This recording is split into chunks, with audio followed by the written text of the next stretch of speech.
مائسہ کو اپنا جسم جلتا ہوا محسوس ہوا۔ ایسا لگ رہا تھا جیسے سارے جسم کی شریانوں میں کسی نے آگ لگا دی ہو۔ وہ اٹھنا چاہتی تھی لیکن اپنی جگہ سے 1 انچ بھی نہیں ہل پا رہی تھی۔ اسے اپنی بے بسی پر اس کی آنکھوں سے آنسو رواں ہونے لگے۔ صدام پریشانی سے اس کے اوپر جھکا تھا۔ اسے سمجھ نہیں آ رہا تھا کہ کیا کرے، کیسے اسے ہوش میں لائے، کیسے اس کی ساری تکلیفیں اس کے جسم سے کھینچ نکالے۔ حکیم صاحب کو بلاؤ اب بھی اسی وقت، اس کے کہتے ہی ایک ملازم دوڑ کر کمرے سے باہر نکلا۔ صدام تمہیں بینڈیج کرا لینی چاہیے، خون زیادہ بہہ رہا ہے۔ فائق فکر مندی سے اس کی طرف بڑھا جو سر جھکائے بیڈ پر بیٹھا ہوا تھا۔ اس کی حالت بہت خراب ہو رہی تھی۔ تب تک نہیں جب تک یہ ہوش میں نہیں آ جاتی۔ ضدی لہجے میں پیر سے اٹھتی ٹیسوں کو برداشت کرتا وہ بولا کہ اسے درد سے کرہانے پر جو مجبور کر رہی تھی۔ یا اللہ! ایک لڑکی کی فکر مند آواز پر اس نے سر اٹھا کر دروازے کی طرف دیکھا جہاں فاطمہ منہ پر ہاتھ رکھے کھڑی تھی۔ اس کے چہرے سے حیرانی اور فکر مندی صاف ظاہر ہو رہی تھی۔ یہی ان سب کی ذمہ دار ہے، یہی تو ہے جو ہر روز اسے دودھ دیتی ہے۔ غصے سے کھولتا وہ اٹھا اور اس کی طرف بڑھا اور گردن سے پکڑ کر اسے دیوار سے جا لگایا۔ کیا ملایا تھا تم نے اس کے دودھ میں؟ بولو جھوٹی مکار عورت! اس کی گرفت اس کی گردن پر سخت تھی۔ فاطمہ کو اپنا دم گھٹتا محسوس ہوا۔ سرخ چہرہ لیے وہ خود کو چھڑانے کی ناکام کوشش کر رہی تھی۔ اس سے پہلے کہ وہ اسے مارتا، فائق نے پیچھے سے اسے پکڑ کر کھینچا اور بیڈ پر پٹک دیا۔ لمبی لمبی سانسیں لیتا وہ درد سے چیخ اٹھا، کیا ہو گیا ہے تمہیں؟ ہوش میں آؤ! فائق اپنے غصے پر قابو پاتا عقل مندی سے کام لیتا ڈاکٹر کو ہدایات دینے لگا۔ کیا ہو گیا ہے تمہیں؟ ہوش میں آؤ! ڈاکٹر اسے دیکھیں، میں اسے پکڑتا ہوں۔ فائق اپنے غصے پر قابو پاتا عقل مندی سے کام لیتا ڈاکٹر کو ہدایات دینے لگا۔ وہ صدام کی حالت سمجھ سکتا تھا۔ وہ سمجھ سکتا تھا کہ مائسہ کی یہ حالت اس سے برداشت نہیں ہو رہی۔ اگر صدام کی جگہ وہ ہوتا تو وہ بھی کچھ ایسا ہی رد عمل ظاہر کرتا۔ ڈاکٹر کو ہدایات دینے کے بعد وہ فاطمہ کی طرف مڑا جو ڈری سہمی سی دیوار سے چپکی ہوئی کھڑی تھی۔ آنسو اس کی آنکھوں سے بھی رواں تھے۔ تم ٹھیک تو ہو؟ اس کے نرمی سے پوچھنے پر اس نے آنسو بھری نگاہوں سے اس کی طرف دیکھا اور اسبات میں سر ہلا دیا۔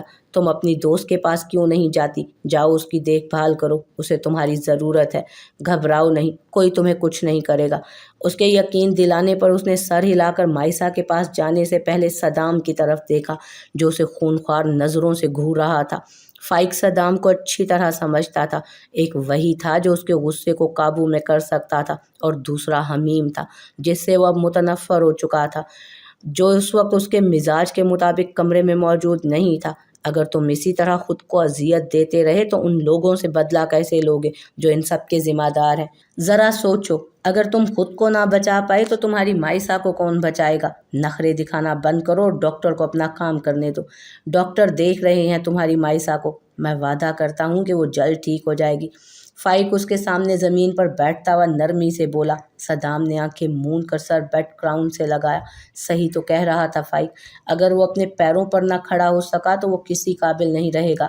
وہ کیسے اپنی مائسہ کا خیال رکھے گا؟ فائق کے کندھوں کو مضبوطی سے تھامے وہ دھیرے سے کھڑا ہوا اور صوفے پر آ کر بیٹھ گیا تاکہ ڈاکٹر اپنا کام کر سکے۔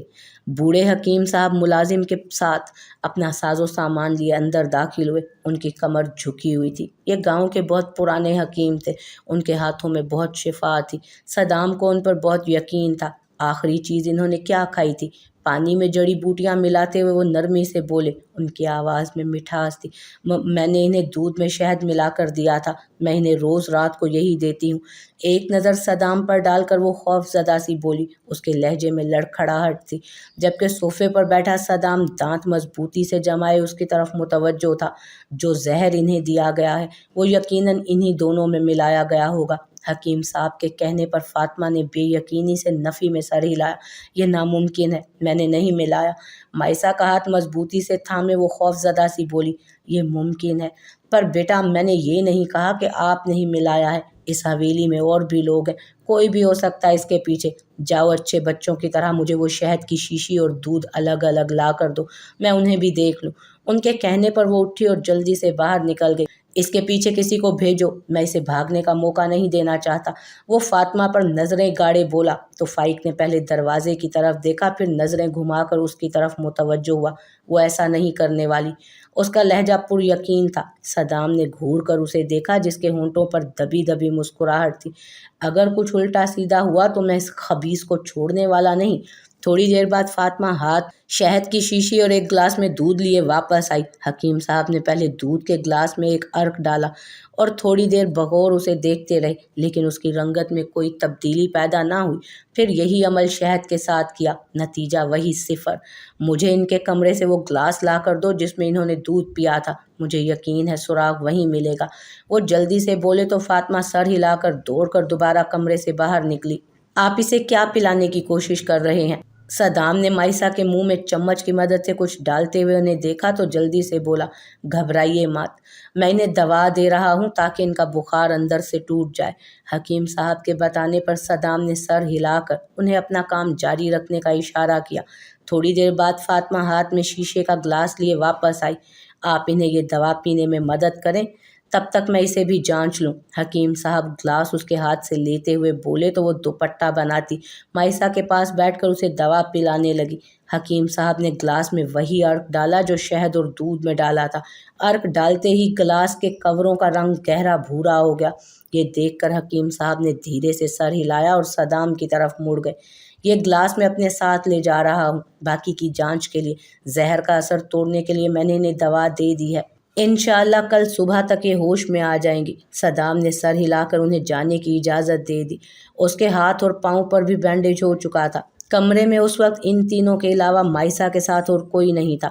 وہ لڑکھڑاتا ہوا بیڈ کے پاس آیا اور گہری نیند میں ڈوبی مائسا کو دیکھنے لگا۔ جوڑے کی شکل میں بندھے بالوں میں کچھ آوارہ لٹیں الجھی اس کی گردن پر بکھری ہوئی تھی اور چہرے پر بھی۔ اس کا دل کیا کہ وہ ان لٹوں کو اس کے چہرے سے ہٹا دے، لیکن اس نے خود کو باز رکھا۔ اس کے چہرے سے کمزوری صاف واضح ہو رہی تھی۔ اس وقت اس کا سونا اس کی صحت کے لیے بہت ضروری تھا۔ تم اب جاؤ یہاں سے، اس نے مائسا کا ہاتھ پکڑے زمین پر بیٹھی فاطمہ سے کہا۔ فاطمہ نے چونک کر اس کی طرف دیکھا اور نفی میں گردن ہلا دی۔ میں انہیں اس حال میں اکیلا چھوڑ کر کہیں نہیں جاؤں گی۔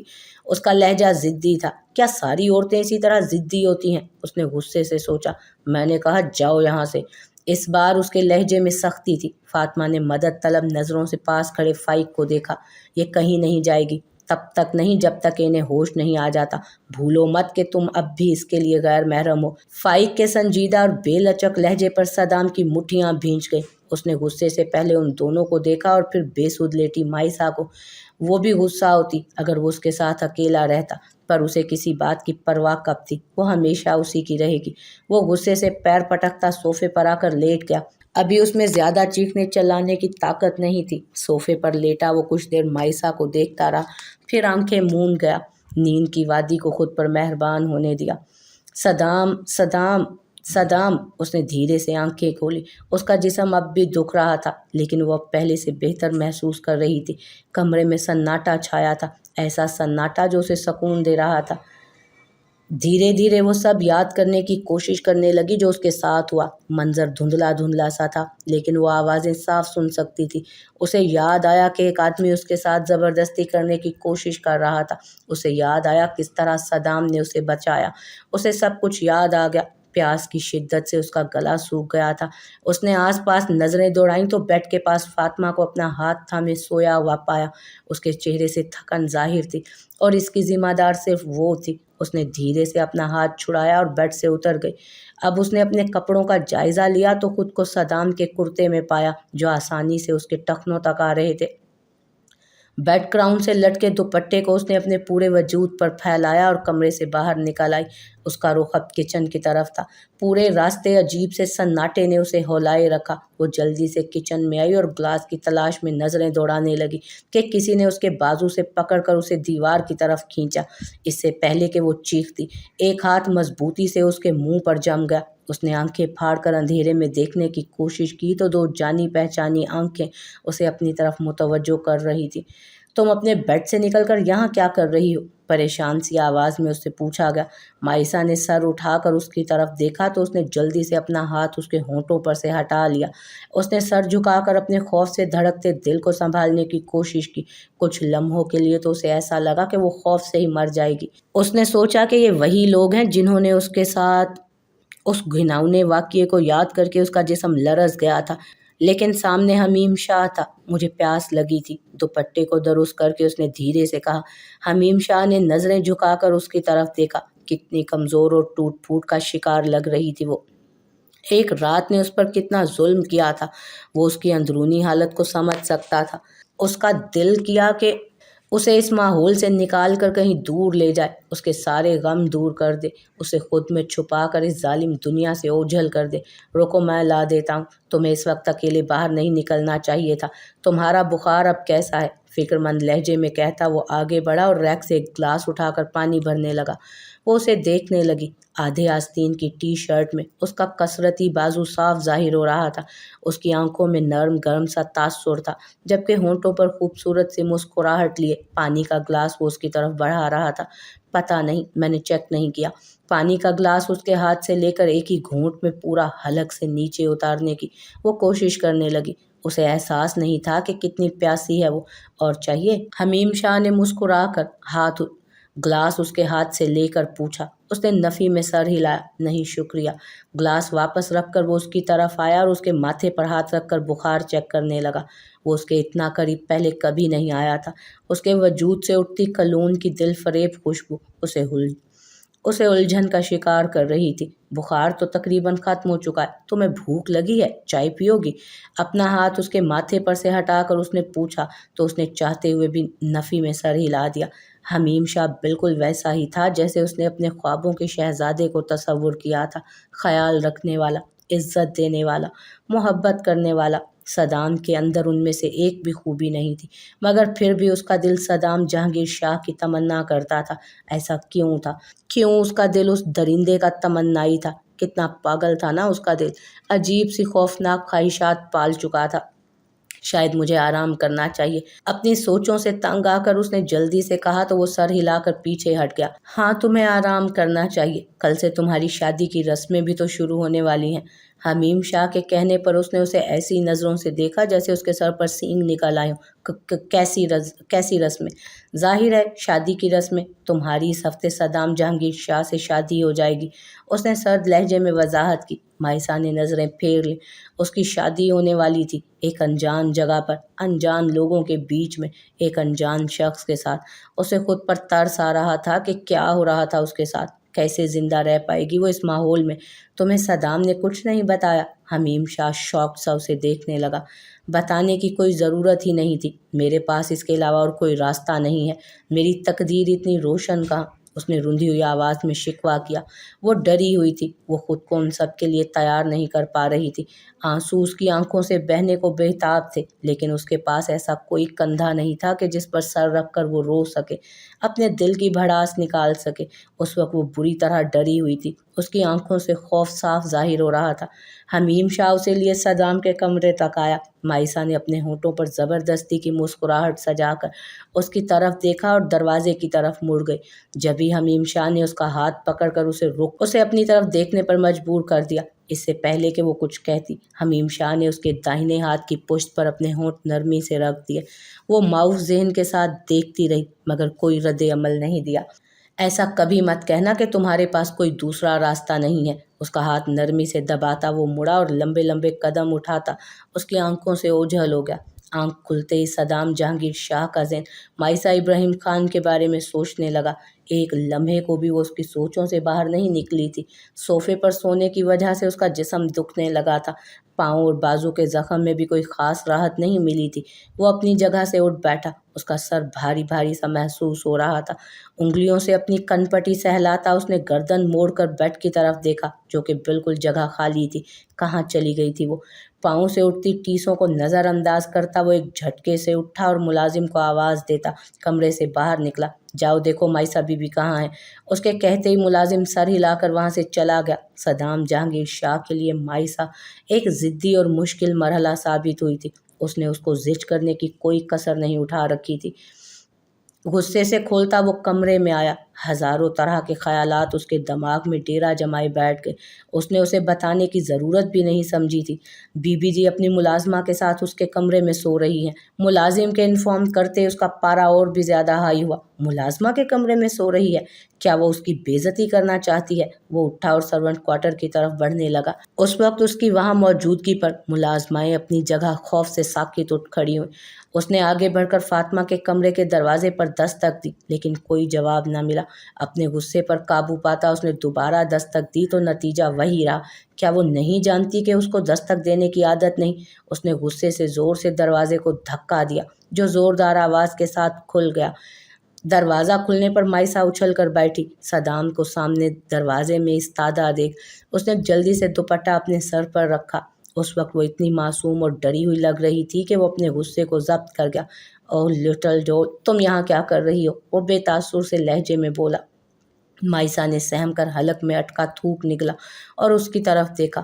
وہ اس وقت اس کا سامنا کرنے کو تیار نہیں تھی۔ اس کی نظریں اس کی پٹی زدہ بازو سے ہوتی اس کے شرٹ لیس بدن پر گئیں تو اس نے گڑبڑا کر آنکھیں پھیری۔ مجھے وہاں نیند نہیں آ رہی تھی۔ چہرے پر آتی آوارہ لٹوں کو کان کے پیچھے اڑستے وہ سر جھکا کر بولی۔ تو تمہیں مجھ سے کہنا چاہیے تھا۔ اسے اس بات کا غصہ تھا کہ رات والے واقعے کے بعد وہ خود اپنی حفاظت کو بالکل ہلکے میں لے رہی تھی۔ آپ سو رہے تھے تو میں نے آپ کو جگانا بہتر نہیں سمجھا، جبکہ آپ زخمی بھی تھے۔ ہنوز سر جھکائے بولی۔ صاف ظاہر تھا کہ صدام اپنی محبت کو اچھی طرح دکھا رہا تھا۔